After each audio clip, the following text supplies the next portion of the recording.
একদিন গর্ভের জঙ্গলে দেখা হলো এক বাঘ, এক হাতি আর এক শেয়ালের। তারা তিনজনে জঙ্গলে আলাদা আলাদা জায়গায় রাজত্ব করত।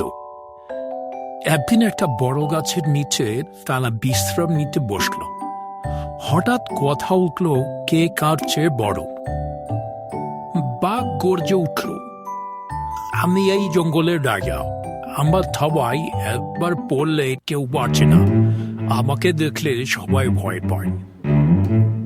হাতি গম্ভীর গলায় বলল, বাঘ, তুমি হয়তো ভয়ঙ্কর, কিন্তু আমি একবার যদি হাঁকি তখন পুরো জঙ্গল কেঁপে ওঠে, আমার সামনে তো কেউ দাঁড়াতেই পারে না।